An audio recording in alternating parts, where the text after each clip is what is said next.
This week, while you are beginning to work on your first paper, your cause and effect paper for this class, we'll be dealing with what Aristotle calls forensic argument. I like the fact that J. Henricks brings in the term blame as a type of understanding the concepts behind forensic argument. But I also want to bring into our discussion another textbook that uses a little bit slightly different terminology. This is Critical Thinking and Communication by Edward Inch and Barbara Warnick. This is the textbook I use when I'm teaching Speech 180, Argumentation, and Debate.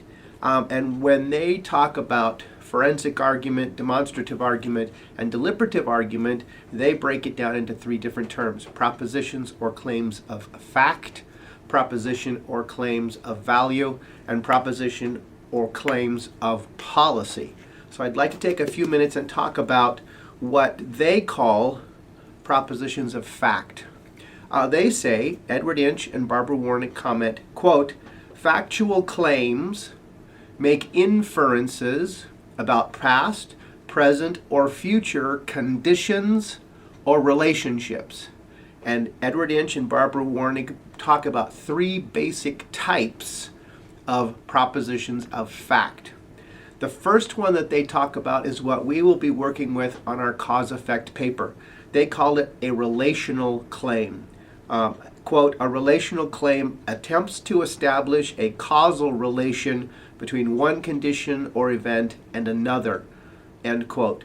Now, an example of a proposition of fact that is a relational claim could be the following: smoking marijuana harms your health. The arguer is attempting to create and demonstrate a causal relationship between the smoking of marijuana and poor health in those people who are smoking marijuana.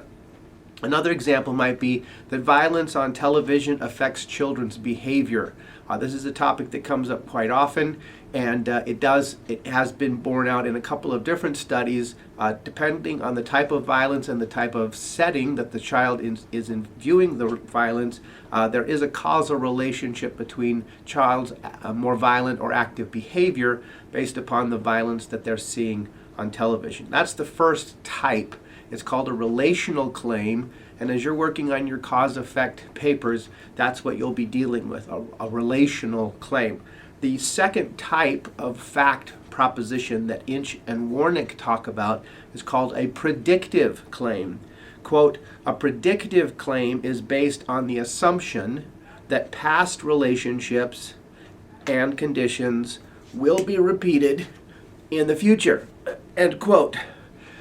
For instance, one of the predictions that's being made in the media nowadays is that our economy is headed for yet another major recession. A number of economists and financial people in our country are talking about the fact that we're on our way to yet another breakdown of our banking system. And so they're making a predictive claim, and they're arguing that the current relationships and conditions in our economy will continue into the future without change, and those conditions will result in another collapse of our economy. The third type of fact-based argument, according to Inch and Warnick, is called a controversial factual claim. They say, quote, that this is a, quote, "claim of historical fact which rests on the strength of probable evidence to which we have access," end quote. One of the examples that they give in their book is, quote, the Shroud of Turin was worn by Jesus in the tomb. And there we don't have direct evidence, but we have what we would call circumstantial evidence in a courtroom. Same thing again, another example, Lee Harvey Oswald was the sole assassin of John F. Kennedy. Despite all the different conspiracy theories, a controversial factual claim could argue that he did indeed act alone. So I've talked about factual-based arguments, factual-based claims. The three types are the relational claim, which we'll be working with in our cause-effect paper, the predictive claim, and the controversial factual claim. Now, in the past, some of my students in argumentation and debate have had difficulty with understanding a proposition or claim of fact because we understand a fact to be an objectively verifiable piece of information. But there are facts, we know that they are objectively verifiable, but we lack the objective verifiable evidence, the direct evidence to prove our facts.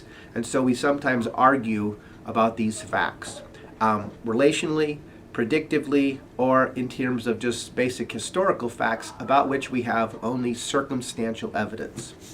All right, propositions of fact, forensic argument, blame argument. I'm looking forward to your cause-effect essays.